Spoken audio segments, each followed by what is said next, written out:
Well, welcome everybody. Really delighted to have you here, and we've got a very, very exciting program scheduled for you. Let me first just thank Dr. Griffin for his leadership in the Academy and for saying yes to allowing us to conduct this series and offer a credit for students that were interested in learning more and growing more in their leadership. This has been the first of a series, of course, over at Notre Dame. On a football weekend, you hear about Saturdays with the Saints and football Fridays. Well, we have our very own version of those right here with this Executive Leadership Series. I also want to welcome the community members that are here. I see in the audience some members of the community, the business community, the education community, the civic community, the nonprofit community. Welcome our guests who are here with us as well. And then, of course, to our faculty and our staff that are joining us, and to those enrolled students, right? We really are very grateful. And hopefully you've gained from each of the really terrific speakers that we've had. We're in for a real treat today. And before I get into the formal introduction, let me say this. This is the first stop for Kyle Ballarta on a bit of a tour that he's on a speaking circuit that he's on, that will bring him next week to the University of Portland, which is another Holy Cross university, and then the following to Rome. And I'll let him tell you a little bit more about what he's going to be doing in Rome. Kyle Ballarta is a technologist, a serial entrepreneur, a venture capitalist, and a scholar working at the confluence of technology, faith, and reason. Through his lived experience as an entrepreneur and scholar, he has navigated some of the most complex design and ethical challenges sparked by the disruptive technologies of our time. As the founder and CEO of Falkon Ventures, a venture capital fund focused on catalyzing technologies that systematically address our biggest global issues, Kyle was one of the earliest investors in category leaders Icon, 8 Sleep, Palmetto, and Matternet. Prior to this, Kyle was a member of the founding team at LifeProof, a California-based consumer electronics company that grew its force from 3 people to over 300 employees on 3 continents in 3 years. LifeProof's meteoric growth led to its successful acquisition by OtterBox in 2013. He's also the co-founder of Citadel Drone Defense, which is a venture-backed company with partnerships with NASA, U.S. Special Operations, and the Department of Defense that was acquired in 2021. Also, in collaboration with Vatican Institutes, Kyle has led a number of projects promoting integral human development in the digital age. In this role, he's been at the forefront of helping the church navigate moral and humanistic questions surrounding technology while promoting the ethical and responsible development, deployment, and use of emerging technologies in service to the human family. Kyle has developed and led technology initiatives under the patronage of the Chancellor of the Pontifical Academy of Sciences and the Pontifical Academy of Social Sciences. Furthermore, Kyle has served as Sustainable Finance Coordinator for Pope Francis's Economy of Francesco, contributing to the generation of economic studies and proposals for the Holy See. Kyle believes that how we educate the mind will change with the times, but how we cultivate the heart is and will remain timeless. This belief has been the North Star to how he approaches the opportunities related to the newest emerging technologies, while responsibly designing them to uplift the human spirit. He is a Fellow of the Royal Society of Arts, a British American Project Fellow, and Knight of Magistral Grace of the Sovereign Military Order of Malta. And he's also a graduate of a Holy Cross University, hence his deep understanding of the Holy Cross mission and charism, which you'll hear a lot more about in just a moment. So help me to welcome Kyle Ballarta. Thank you, Dr. Clark. I'll go ahead and use the slides. Thank you. Thank you for the warm welcome. Dr. Clark had me on a very busy schedule today, and it's befitting that it culminates here with you all. One of the biggest things that is so special about the Holy Cross community is community.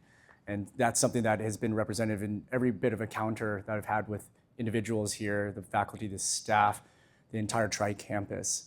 One of the things that I want to be able to talk to you about, as an introduction to myself, I'm going to be going through different aspects of my lived experience in academia, in technology as a venture capitalist and investor, but also in a lot of the norms building that we've been doing from the diplomatic side. And all of those are different perspectives that really promote a new concept called an integral human development. This is something that's core to Catholic social teaching, the Church's magisterium. And it's befitting, especially with the most trying questions of our day. We live in a world now where technology is so inextricably connected to our world, our lives. It's generative artificial intelligence is now advancing at rates that outpace our ethical and moral discernment. And so now we ask ourselves, what does humanity look like in the digital age? And we believe that the Church, Catholic social teaching, and even the charisms of the Holy Cross have a lot to offer in this. So the first mention of an integral human development actually is placed in Pope Francis's encyclical Laudato Si. This is an encyclical that he produced at the beginning of his pontificate that talks about the development of the person in relationship to the common good. It says, an integral human development is closely linked to the care of creation and the protection of our common home. This encyclical was named after a canticle from St. Francis calling Praise Be, Praise Be. And this was really praise be to God's creation, whether it's Mother Earth or the moon. And in this concept, he paints a new idea of an integral ecology, that our humanity is actually inextricably connected to the creation of God. And so when we start to realize this is the reason why he talks about the cry of the earth is actually the cry of the poor, that the things that we do for things that are our common ecology actually impacts humanity, whether it's forced migration or refugee movement, but really our humanity is intricately connected to our common home. When a lot of people look at Laudato Si, they're kind of mistaken that it's an environmental encyclical, but it's actually a social encyclical because of this very fact that it's tied, the pathway towards our common home is actually towards the goodness of humanity. When you look at the broader corpus of social encyclicals, even a reference in Pope Paul VI encyclical Popularem Progressio, the development of peoples, reference this, that a development cannot be limited to the mere economic growth. To be authentic, it must be well-rounded. It must foster the development of each person and all of the whole person. And so when we talk about this, we realize that development to solve the world's problems cannot just purely be economic. It cannot be purely development.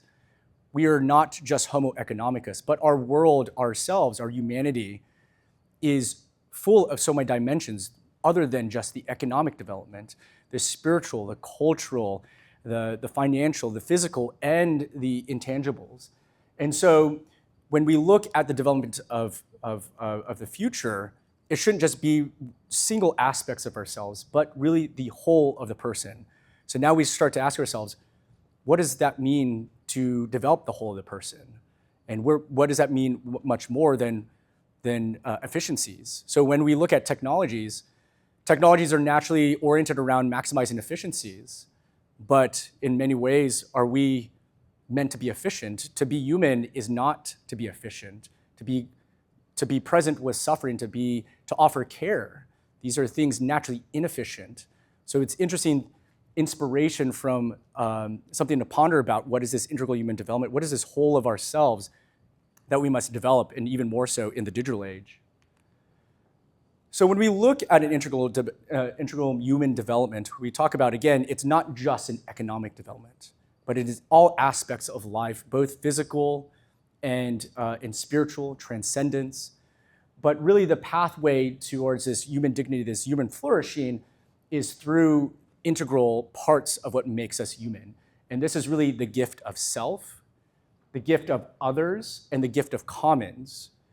And so when we look at different aspects about what we're designing for, it challenges us to look even beyond what is the direct impacts, but what are the cascading or the trophic impacts amongst things that are inextricably connected to ourselves. You'll see that it's deeply rooted in things that are very much Catholic social teaching, understanding the gift of self, solidarity and fraternity in the gift of others, but also this integral ecology, this care for creation that's really in this notion of the commons. So how does this apply now in a world that's advanced with technologies? So obviously the Pope has written about this in Laudato Si as it pertains to an ecological stewardship.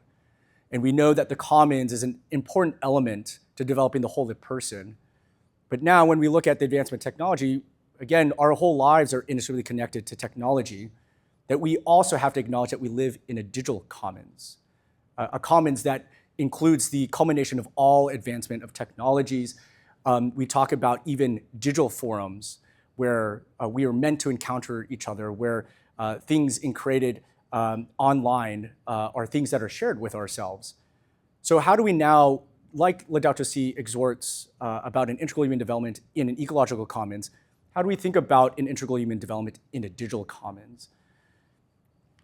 And so when we look at this concept of integral human development, this is not just a moral framework of what we should do, but I believe that an integral human development is actually a great way to actually practically navigate the complexities of a world so connected to technology.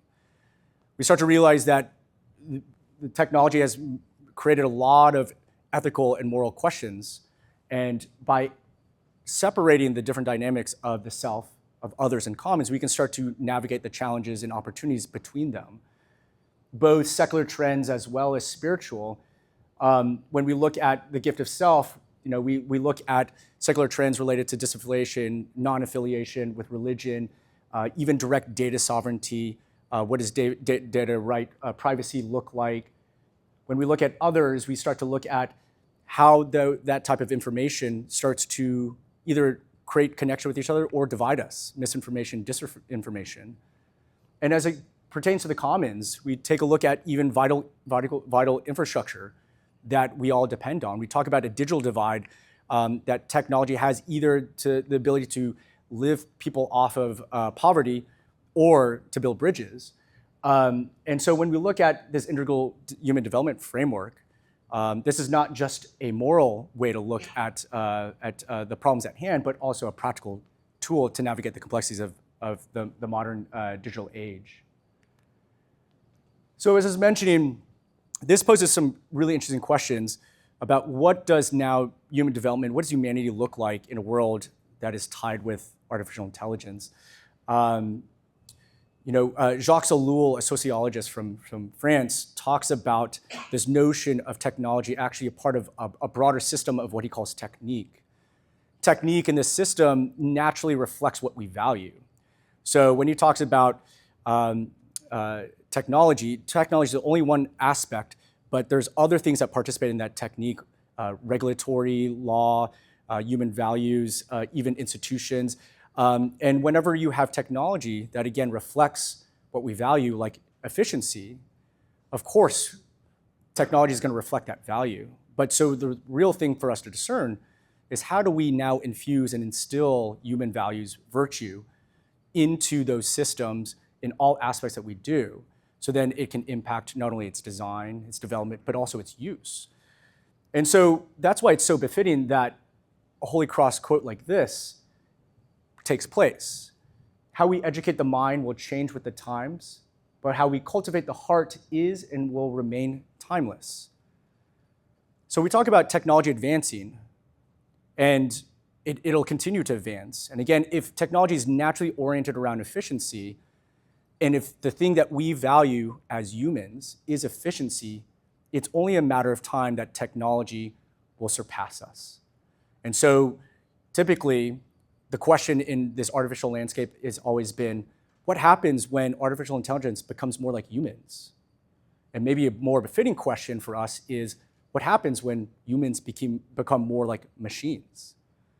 And so that's the reason why the education of the mind is excellent, but really the cultivation of the heart is really the asset of humanity, and why an education like this, the Holy Cross College and this tri-campus community is such an important one, because the cultivation of the heart, you'll see in my experience, is one that's going to be timeless in a world that is rapidly evolving towards efficiency. something that's going to be an asset of humanity is what makes us human, which is to provide care, to love, to be compassionate with each other. These are things that are ultimately formed at the heart. So these are the charisms that I've come to know with Holy Cross that are so befitting. I'm going to talk about my experiences in different aspects of my lived experience, and where I've encountered the Holy Cross charisms as a source of inspiration. One that has been an inspiration in pursuit of developing an integral human development in different aspects. The charisms, as you may know, reconciling the heart and the mind. We must educate the mind, yes, but never at the expense of the heart. The zeal for mission. The reason why this fine establishment exists here in South Bend is because of zeal of mission. Whenever we have to do something courageous, it requires us to find courage. And again, a courage is not practical. It's something much more formed in the heart. Family spirit, a pursuit toward common good, to encounter, to build community with each other, an important element in an integral human development. And then hope in the cross. We talk about authentic discipleship and authentic work, stewardship of the work that we're doing. We hope that we rest in our hope in the cross in that regard. And you'll find that for us to be able to serve the human family, it requires that kind of authenticity. So when I look at this, I synthesize these into the common themes that I've experienced in my career in different aspects, where I kind of reconcile it with faith and reason.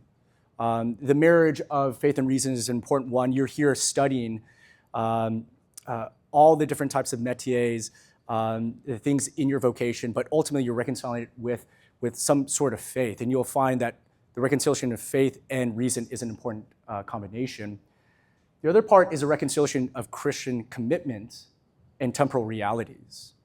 Again, we live in a world now that challenges us to realize that we should really focus on critical thinking, but without that commitment, especially to Christian devotion, then you can see that a stewardship of this important work cannot occur. And then you'll see as an important element, as you saw in Laudato Si, in Progressio Popularum, the common good is an important element in developing integral human development, the whole of the person and the whole of the human family. So you'll see these themes time and time again. I'll point them out through a little summary of some of my experiences in different aspects. So the different types of activities that I've been doing in the work to promote an integral human development have spanned from one part, entrepreneurship and venture capital. This is really from a practitioner's lens. This is where a lot of zeal and courage to reconcile action with inspiration really took place. Academia, again, this is where we'll talk about some of the work that I've been doing to really evangelize this great work, especially through the Catholic intellectual tradition. And then some new work that I've been doing as it relates to technology and AI governance, especially in Rome, where again, the role of church religion actually has a very meaningful role to play in shaping what the common good looks like, the responsible use of technologies look like in the future. So we'll talk about my experience as an entrepreneur and as an investor. Following my graduation from St. Edward's University, my friends and I wrote a business plan for a consumer electronics company. And by the time I had graduated, we had funded it and moved out to California. Little did we know that company would be a whirlwind ride. Grew that company from the three of us to over 300 employees in 3 years. And that was like 30 years of experience in 3 years. And that was the thing that was most valuable. That experience was actually the inspiration to a venture capital fund that I started called Falkon Ventures, where we really focus on technology systemically addressing big global challenges. So we really looked at finance, capital, and technologies as instruments and levers for good. So we found opportunities to be able to define the business models that were inextricably connected to the type of impact, the type of transformation we wanted to see happen. You'll see some examples here. This technology here called Icon is 3D printing a home. So this technology reconciles advanced material science with robotics, and it can 3D print a home in about 24 hours for about $4,000 for about 400 square feet. And so this company, as an example, is taking technology and has been able to radically transform an industry that has massive inefficiencies, and that's the barriers for people that can experience affordable housing, houselessness, and a lot of systemic issues. This company now just finished its first 100-plus home neighborhood in Austin, Texas, with Lennar, one of the largest home builders. So this company is a great example of one that, at its core business model, as it continues to grow value, it is creating tremendous access for people that need this. This company has been doing housing in El Salvador and Mexico, but also in the United States. And it is a tremendous example of what it looks like to be able to find opportunities that can serve people and look the entire spectrum of stakeholders involved. You'll see I'll touch up on also two other mentions. A company called Matternet does autonomous drone networks. And with autonomous drone delivery, it's been able to find precise delivery into urban settings. They've been able to transform drug and medical access. So essentially what they're doing is creating the internet for matter, hence the name Matternet. And then our company, Palmetto, out of South Carolina, now a company worth $1.6 billion out of South Carolina, which is amazing. They're the largest indirect employer of renewable energy in the United States. But one of the things that I learned from a practitioner as I asked myself, why did we grow so fast when we were in California from 3 to 300 employees? And what we started to learn is that it wasn't just because we had a great product, but more importantly, we had a great product that created value for our channel partners, our distributors. In our projections, we thought in year 5, we would get big box retailers like Best Buy and AT&T. And it was in our first year that Best Buy gave us a national rollout to 1,600 stores, and the acceleration grew quickly.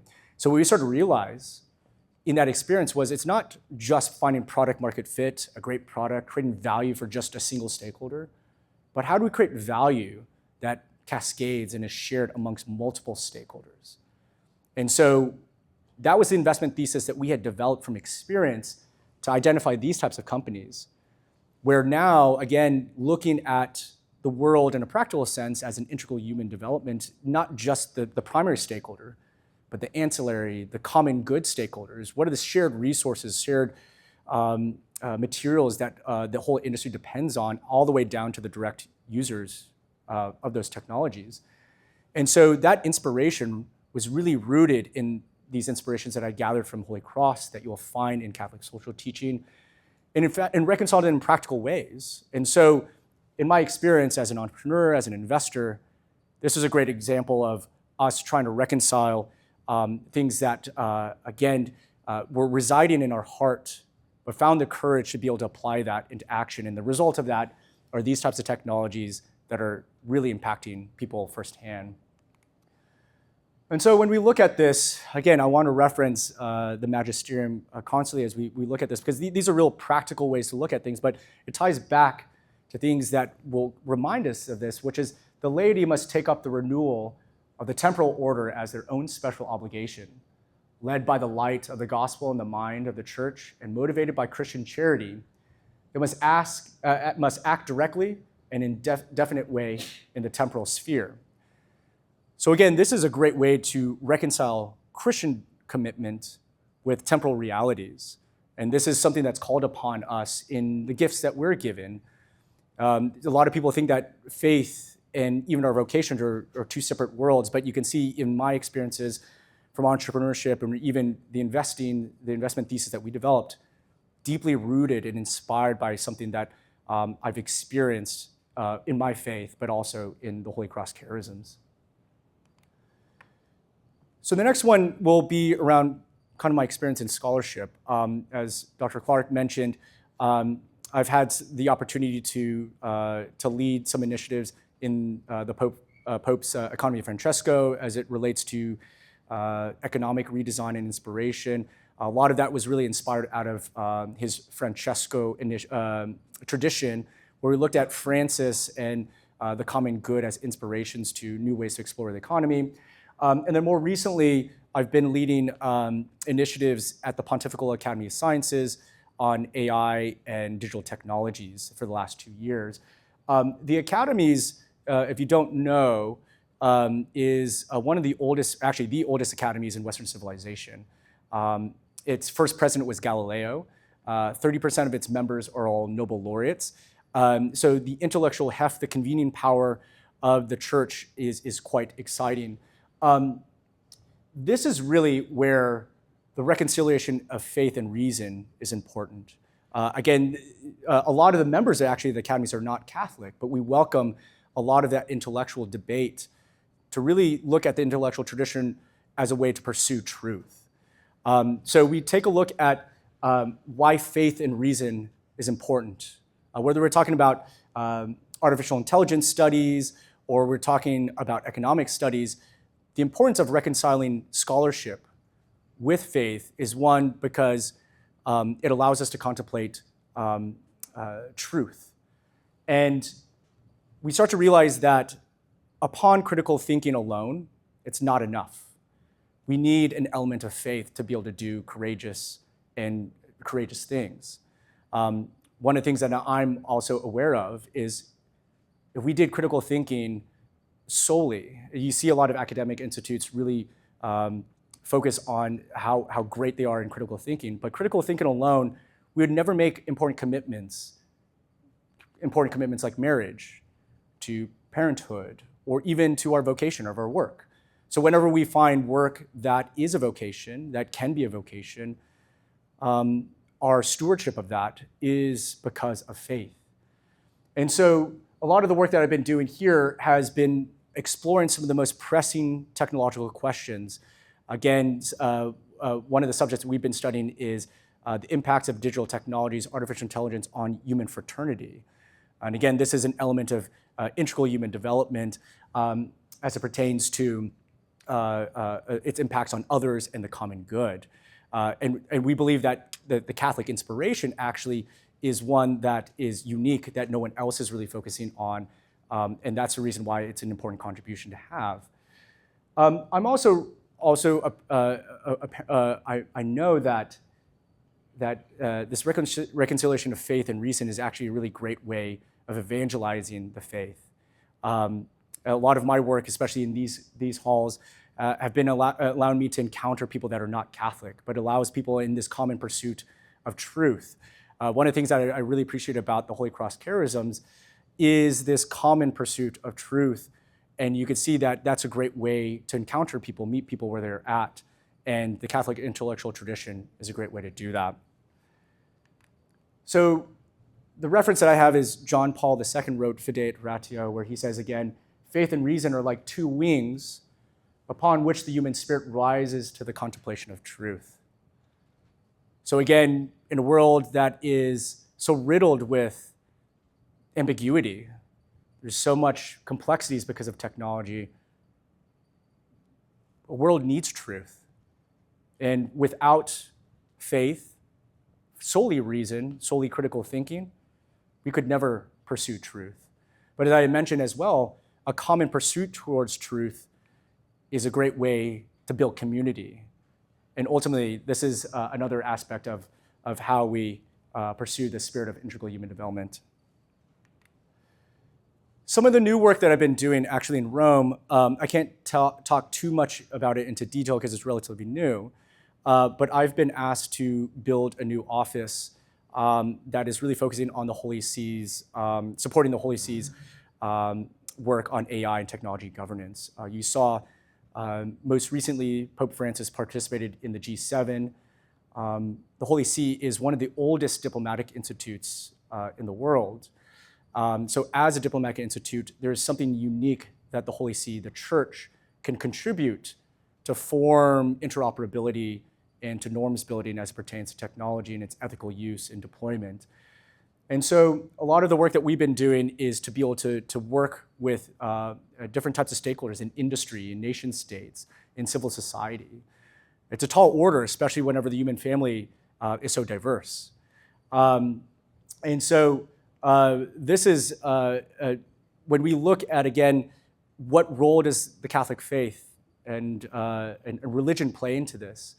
The church has three different dimensions, and a lot of people may not know how to make this distinction, but the Holy See is the seat, the governing body of the Catholic Church. The Catholic Church is the church, and the Vatican City State is its sovereign area within Rome.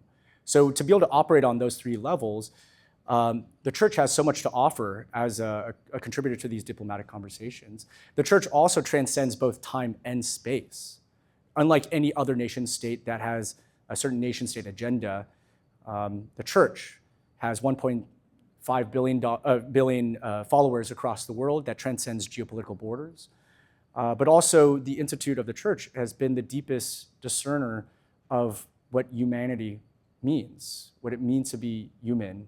And so as the world's most influential moral authority, the church has a lot to offer. And our hope is to be able to take the unique structure, the richness of the church, and its guidance to be able to lean in, to provide guidance, especially in these moral and ethical dimensions, but also to be able to reconcile a lot of the human family that has diverse agendas. Many nation states have specific economic national security agendas. The church in its agenda is ultimately to promote peace. And so for the church, this is a great opportunity, and for the human family, this is a great opportunity, and this is one that we cannot miss. So as we go back to Popular and Progressio, we talk about, again, development is a new name for peace. If you want peace, work for justice, and if you want justice, defend life, support the common good. So again, you're starting to see common themes of taking up important missions, courage to those missions, but also these elements of the common good, building community with each other, and especially in these elements where you're working with such diverse stakeholders, it's a very daunting task, but it's ultimately, again, back to the authenticity of our Catholic faith and Holy Cross charisms that give us navigation and inspiration on how to do that. So now in the digital world, again, we're pressed with very complex questions about what humanity looks like. How do we navigate the complexities of a digital age? And we start to realize that, again, our world cannot just be anonymous users. We start to see also that there's a lot of anonymous activity in these digital commons, but there's an opportunity for us to build a sense of community, a culture of encounter in these digital spaces. And so when we look at how do we build humanity and direct humanity in the digital age, the integral human development allows us to be able to pursue the whole of the person, to be able to navigate the complexities because of the different aspects that it requires. And this is really the biggest opportunity at hand, and really the inspirations of the Catholic social teaching, the Church's magisterium, and the charisms of the Holy Cross allows us to do that. This one was a reference to a plenary assembly, the Pontifical Council of Culture, where take a look at, we cannot allow the digital world to be a realm of anonymity, where people are not seen as individuals, but with their own dignity.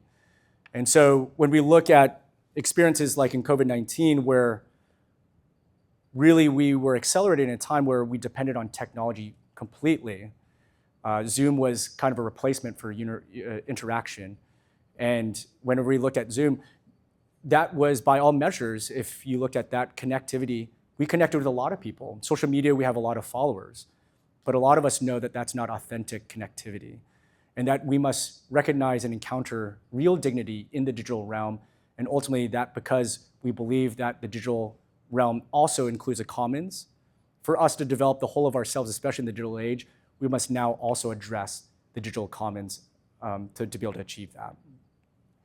So with that, I'd love to maybe open up for some dialogue and some questions, but hopefully that gives you a good idea of the different aspects of the life that I've lived, but also how they've all kind of pursued the promotion of an integral human development, and more importantly, how the Holy Cross charisms and Catholic social teaching has really been a source of inspiration for that. Thank you. Thank you. I'll take this. Well, terrific. As we began this class now 4 sessions ago, I opened up by sharing what we envisioned through our research, discovered were those characteristics of a Holy Cross leader. I think you just saw firsthand that Holy Cross leader, right? And if you think about those tenets that we learned, zeal, piety, humility, competence to see, courage to act, entrepreneurial magnanimity among them. I think you see that represented through Kyle. It's remarkable work. I first watched Kyle give a similar presentation a few years ago when I was working at St. Edward's University, and it was through Zoom. We were conducting an entire conference. We had about 800 people in attendance all over the world. And I thought, wow, you know what? I've never had conferences that we had that many people at in person. But there was that missing element, right? And it was that human touch. But we were able to have a conference, and that's where Kyle and I began this friendship. And I'm just really very, very grateful for your time between here and Portland and your home and your family back in Austin, Texas, and then Rome, and your work with the Advanced Catholic Studies at USC. Just really remarkable to have you with us. So this is our time to be able to ask him some questions. I know I've got a couple of questions teaming in my mind, but let's turn it over to you. See what kind of questions you all might have. Technology, business, venture capital, etc. Yeah, I just want to say thank you again, Kyle. That was an amazing talk. You've had a lot of experience as an entrepreneur working in venture capital, but in business in general.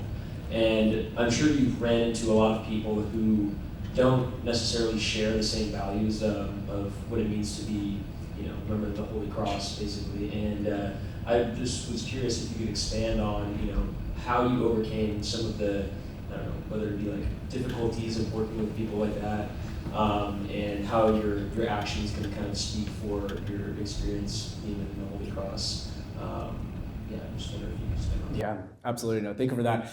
Yeah, absolutely. I think, especially if you really want to serve the human family, you're going to have to work with people that are not like you. It's a big world out there, right? And especially in business, you're absolutely right. The motivations range from intrinsic as well as instrumental motivations for people. Sometimes it's purely instrumental. But I have to remember that it is my Catholic faith that allows me to encounter them. And so when I look at the work that we do, again, I don't look at it as us building a widget, but more importantly, what does that widget allows us to do to build community with each other?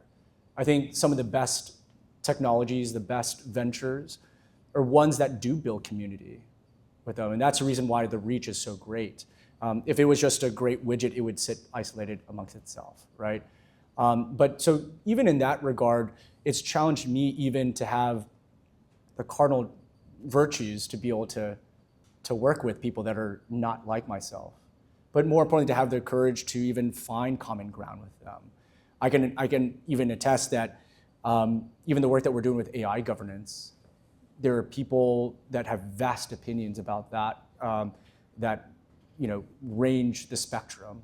But for us to be able to find the solution that encourages them or invites them into it, that's an important one. A good example is like for the business case, for like our investment firm, we didn't require anyone to be Catholic for us to be investing in them or for them to invest in us.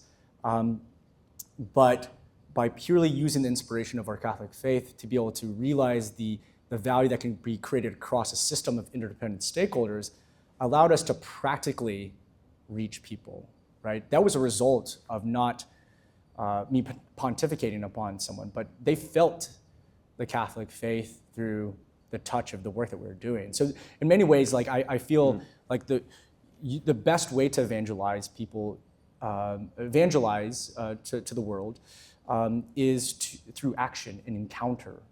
An encounter doesn't have an agenda of like, today you will, come to know Christ or to love Christ and eventually become an authentic disciple, Encounter doesn't have that hubris.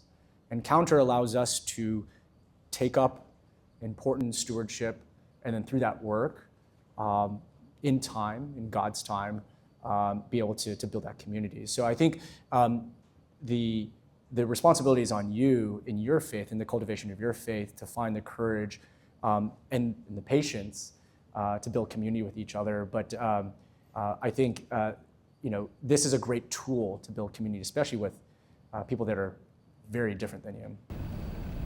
Thank you. Looks like we have a question across the room there. Thank you. It's beautiful. Thanks for a great talk, Kyle.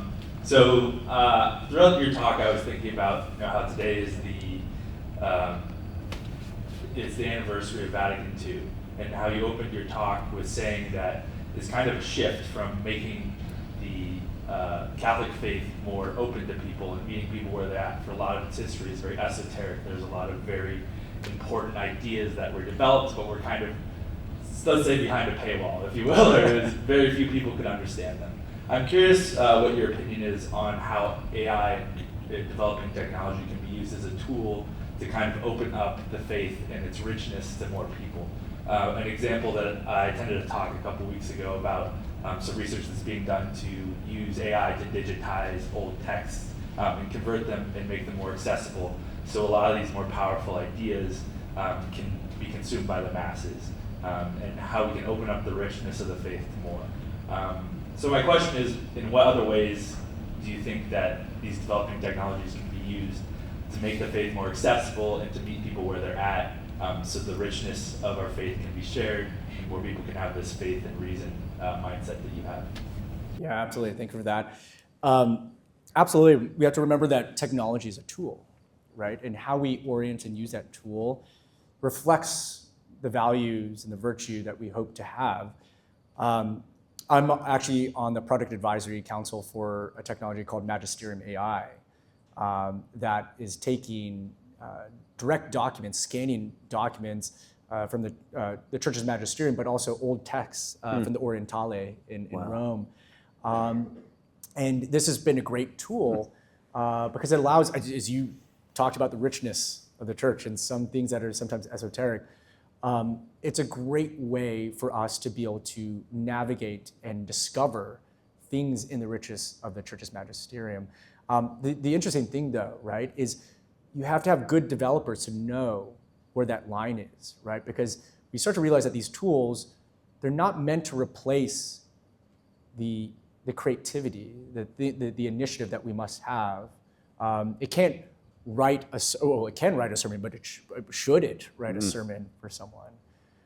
But it can be a great place for us to be able to navigate the richness of a lot of information as the magisterium and encounter even more inspiration in its text. And the Magisterium AI may be a great tool for you to find questions about integral human development or its role on care for creation or culture of encounter, and find encyclicals, exhortations that are part of it that you would have never read. So AI can be a great tool for that in that navigation. The interesting thing too is there is an interesting idea where, again, AI has kind of a limitation in what it can do. Technically speaking, about 90%, maybe 95% of all AI systems, agents, and large language models have deception or hallucinations. And because a lot of that is due to the fact that there's a lot of data gaps. And so to augment that in domain-specific areas, they need to do what's called retrieval-augmented generation. So it's an architecture process that allows the large language models to reference authoritative data, domain-specific data. So if you were a doctor, you would want not just general information, but you would want a lot of authoritative data on that area of study or in legal spaces, right? This is the unique thing, at least for the church, is even in like old documents, the magisterium is the magisterium. But the other thing too is like even the old canon law documents, even canon law today is written in Latin. It's not a language that evolves anymore. So when you look at, I think, authoritative data that can be used to be infusing other large language models, there's an opportunity for technology, to your point, to be infused with virtue. Again, I talked about even large language models and that have biases, data because of data asymmetries. They're ingesting data from public forums where people are saying things to each other that you would never say in personal settings. So you would get results where there's discrimination in those types of chats. So the opportunity is, again, when you look at these large language models, they compound. So what if we can use the richness of the church's magisterium, richness of its text, as authoritative data, then we can start to create large language models that ultimately perpetuate something that is instilled with virtue. So I think there's some amazing opportunities with artificial intelligence as it pertains to reconciling theory or faith and reason. I think it's a great tool to navigate the richness of the magisterium and the church's text, as a tool to continue inspire you to search more. I don't think these tools should be used as one that helps you arrive to a destination, but one that helps you navigate a deeper journey. And I think in that journey you find formation.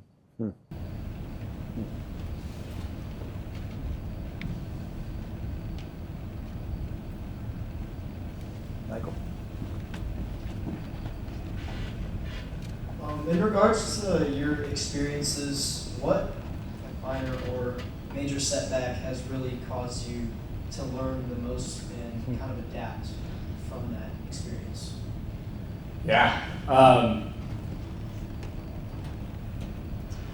I was talking to one of my spiritual director, and one of the things is he kind of thought I had a pretty cushy career up until a certain point, and I went to him with a big dilemma in my life that was related to some work stuff, and whenever he first heard about it, he's like, finally you get to grow. Yeah. Because that's whenever you actually you become the person that you're meant to be in that. One of the experiences I had was at one of our firms, we were in the process of a deal that it took like 12 months to do. We had lawyers working on different drafts of definitive agreements. Legal fees were up to like $300,000. Wow. It was a lot. And then out of nowhere at the end, the other party that was involved ended up not doing the deal. They backed out. And you can imagine the emotional investment that goes into building partnership, expectation. You almost plan ahead. And whenever I first heard that news of like, this is not gonna happen, it was like in the evening. It was like a call that I had to jump on in the middle of the night. And it was tough. And the first thing I did was I told my wife what just had happened. And I wasn't even crying, but she was the one that cried. But the first thing that we did was we prayed. And it was the fullest form of surrender, because I had to like surrender my expectation, what I wanted to do, what were my plans. And it was the fullest surrender of everything. I literally had no idea what the next step was. And it was, again, those are some of the most trying experiences, but it was actually the closest I've ever felt with Christ. And so when I look at these experiences, like I look at time and time again, these are really challenging things to get through. but there's sometimes the most richest. There's actually one more experience I'll tell you beyond that that happened before that. Before I really went to St. Edward's University, I did a business degree there. I actually pursued a career in music. So I went to Cal Arts, which is Walt Disney's school. I had the whole plan to work in developing movie scores and playing in orchestras. And in my junior year, I was hospitalized with a lung injury. And as a trumpet player, you can imagine how that could have been disruptive. And it was an Ignatian experience in my hospital bed, where again, I couldn't force myself to heal my body any faster. It was the fullest form of surrender. But again, the closest I've ever been to Christ as well. It was in these times that I found not my direction, but direction that Christ had for me. So as I discerned in the hospital bed, I contemplated on my desires. Why did I want to be a trumpet player? And then more importantly, okay, I wanted to be a musician. And no, I want to be an artist. What does an artist do? An artist creates, shares with people, challenges the world to look at things differently. Artists are never constrained by their métier. I could easily now do that with technology. I've always felt like what we do is art. But if I had fought against that, I would have never answered what Christ had prepared for me. Or I could have just sulked and stayed there. And so each time I encounter one of these, and by no means will this be the last one. I work in Rome. There's a lot of these. You talked about Paul's a person beyond reproach. I've been reproached a lot in Rome. But the only reason why we continue to do important things is because we realize that we've been asked to do this. And that's the reason why if you can find vocation in your work, then you can ultimately steward it through any challenges. But those are experiences where they're not flowery, they're not pretty, but they're some of the closest I've ever been with my faith and with Christ. And some of the biggest transformations have come from those. Great question, thank you. Since I've come to Holy Cross, you all have heard me use the phrase before repeatedly from Frederick Buechner that says vocation is when your deep gladness meets with the deep needs of the world. And so I think as you speak about that vocation, right, you've discovered that deep gladness as a creator, right, as someone who creates and brings something good to the world, right, to make a difference, and how you've met the deep needs of the world in so doing. That's beautiful, beautiful example for us. I'll put in a plug for our next speaker too. So in 2 weeks, Paul Jones, who was a corporate CEO, started his career as a vice president for sales at Nike, later became the president to turn around Kohl's, right at the time that Amazon launched. And then he was brought on board at Shopko to be the CEO to turn around Shopko, which was a big box store, a lot like Walmart. And then he was invited by Payless Shoes. Some of you might remember, they were in business until about 7 or 8 years ago, but Payless International Holdings. And he will talk about how difficult it was to try to lead and turn around Payless, but only to fail at that, and ultimately have to declare Chapter 11 followed by Chapter 13 bankruptcy, and how his own Catholic faith and what he went through. So stay tuned for that in a couple of weeks. That's November the 8th. We invite people back for that one. So there was another question. Hi, Kyle. I'm going to go a little more granular with my son, a little bit older. In the phrase AI governance and free speech, that's kind of the overarching thing. And I am currently I'm not going to call it AI jail, but we'll call it Wikipedia jail. My IP address is blocked from adding things to Wikipedia based on historical research that I have done, and someone with an opposing view who has put a bot on to keep me from putting my research online. And I go, it's like AI governance, and when we first talked, you said it's religion and AI, and it's just like, yeah, but it's so the struggle between good and evil is all the way down to the granular level, and how you govern that from the top, like governance of AI, just that phrase is, I don't even know what the question is here, but as someone who's caged down at the level with historical facts that aren't being kept from being brought forth, that can be transformative to the culture and bringing people closer to Christ, it's like, I'm saying, what? Yeah, absolutely. Yeah, you're absolutely right, which is to develop norms, especially as it pertains to emerging technologies. We've found, especially if it wants to represent the human family, it cannot occur at the level of just the developer, but it has to happen on the societal level, right? And so a lot of our work is not to work with just a few developers and hope that they have good morals and ethics, but we need to invite the participation of everyone into understanding what that future looks like. The real fact, though, is that the church has something to offer in that inspiring what that those values look like.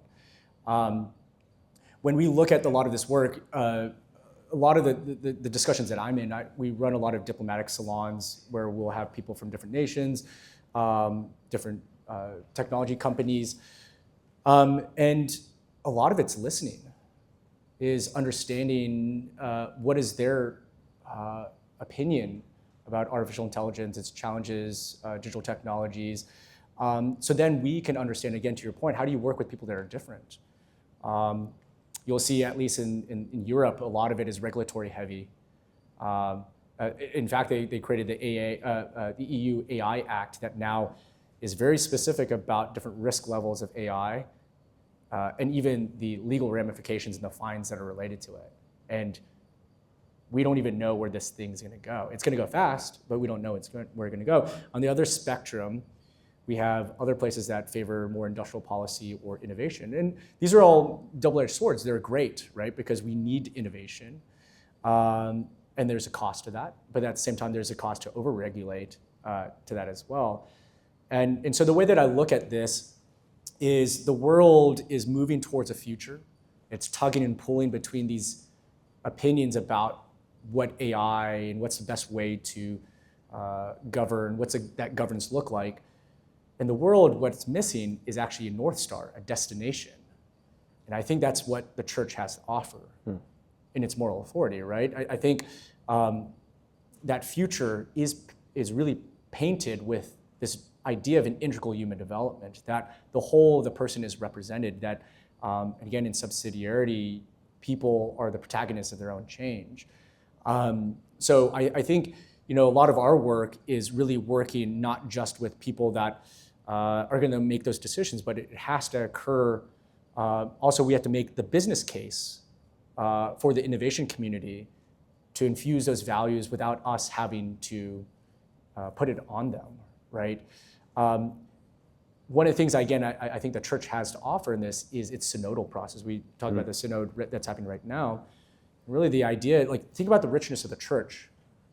We have so many different religious orders. We have so many different networks of hospitals and humanitarian work, different types of dioceses, et cetera. But somehow the church is represented in its solidarity and its fraternity.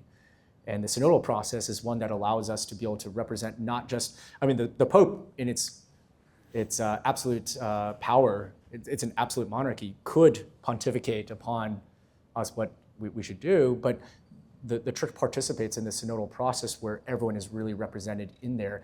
I think that's one of the things that I think, especially what we can do in our office, to be able to invite really the stakeholders that are representative of the human family into a process where, again, we're not pushing upon AI governance from the top, but really participate in a process of co-creation, co-development with such multilateral relationships that really represent the human family. So there's still lots of questions and answers. There's no answers to this, but we know what's really great, especially from the church, is we know where we need to go.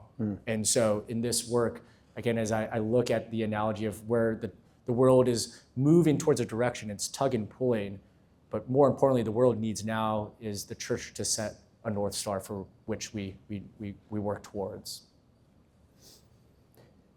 Looks like, yeah, a couple of more questions. It's refreshing to hear that answer just this morning. Yeah, go ahead, Elias. You get.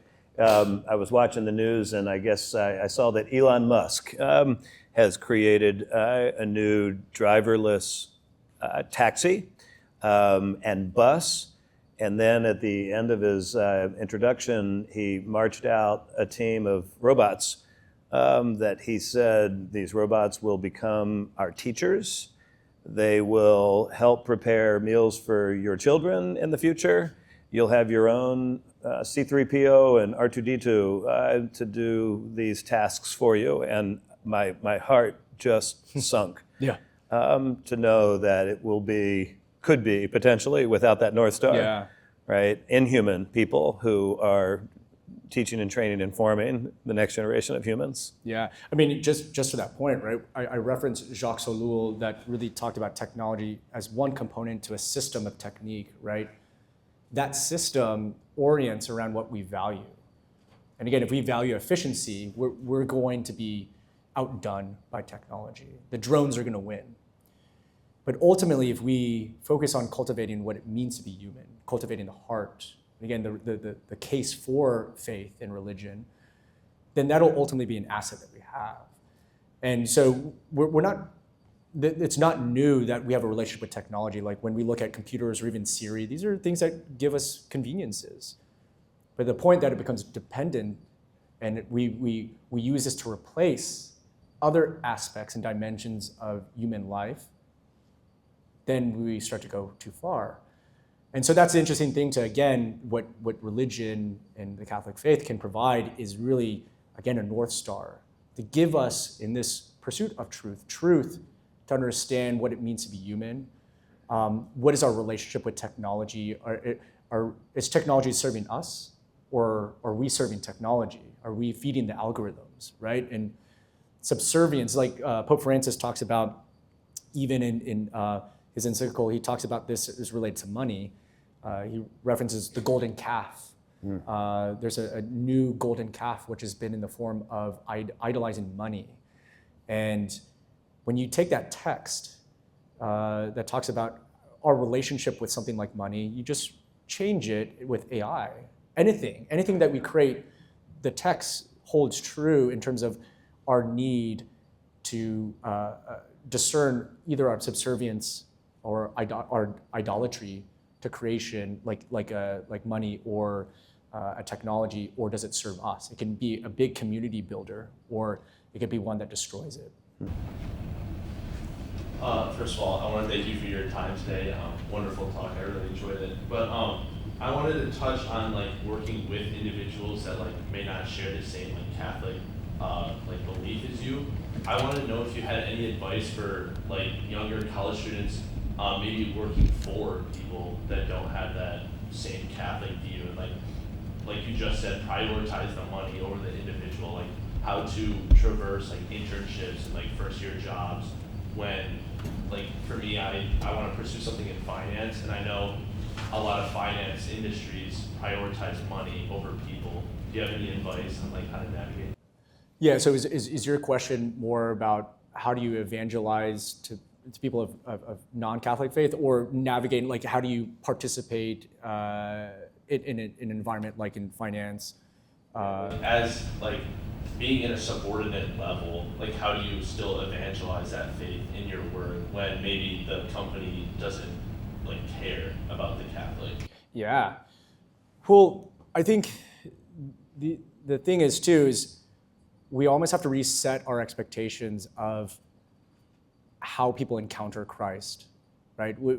Sometimes we might measure if we're doing a worthwhile job, if we're wow, I've been here for a year, and this number of people have now listened to this and come around, right?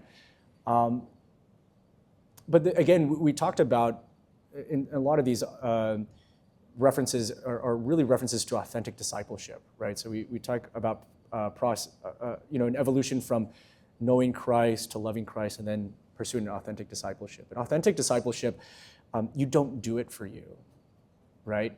But you do it because you love Christ. And so even in subordinate levels, to live out your faith to live it out to its fullest and let it be shown in your work, even without an audience, maybe not today, but maybe tomorrow, like you should be satisfied with that, right? Because in time and in God's time, it will be witnessed, right? I think, that's kind of the thing too about, I don't know, I think that's a great way for you to be able to encounter and to allow Christ to be able to encounter your colleagues in his time. But I think there's worthiness in for you living out a life with Christ, because that's the most intimate relation that you have.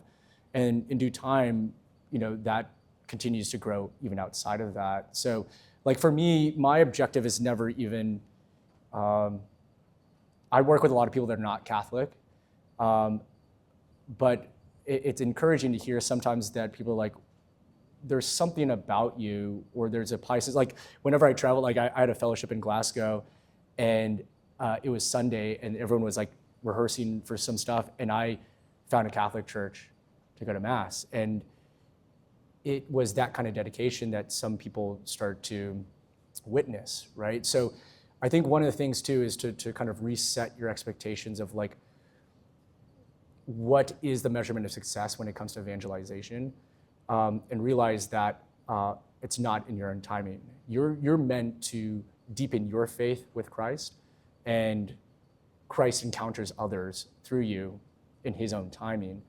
The other thing too I reference too is the exhortation of Evangelii Gaudium talks about recognizing truth and holiness. So even whenever I work with people of diverse belief systems, Evangelii Gaudium talks about recognizing these truths and holiness in many different people, and this is a new way of evangelizing. There's a richness in meeting people where they are at, and in finding those common ways to work with each other is a great way to introduce them into the experience that you have. But I would say that again, not having a timeline or a measure of impact allows you to be open to how God wants to use you as a steward of his goodness and his care. Excellent. I think we've got time for one more question.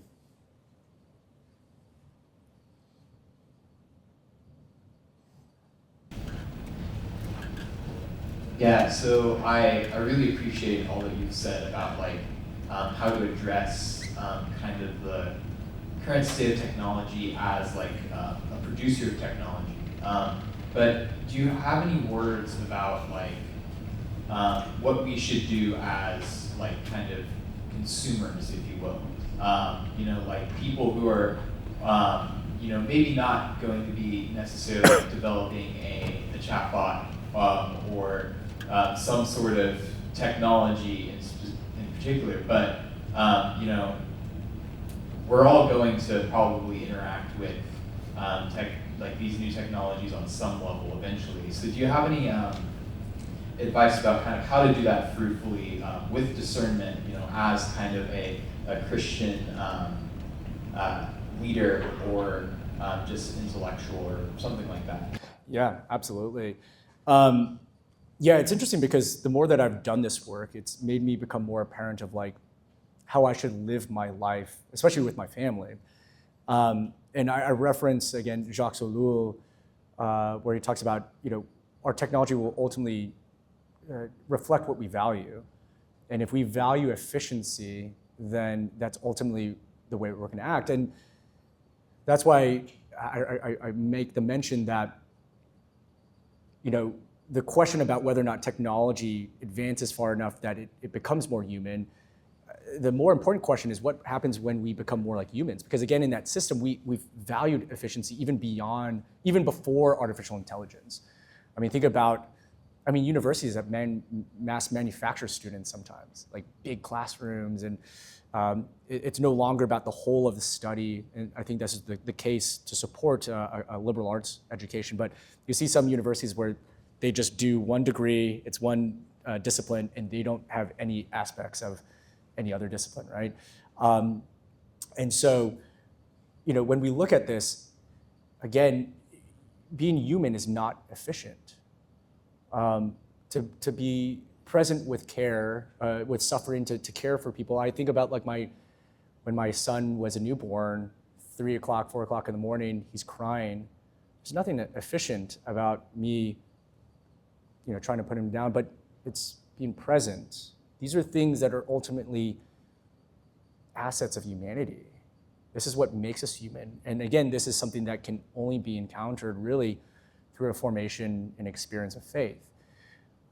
So like when I look at this, I double check myself too. Like you and I are very busy. Like usually, this is a good thing. I haven't really checked my emails for a lot, like the whole day.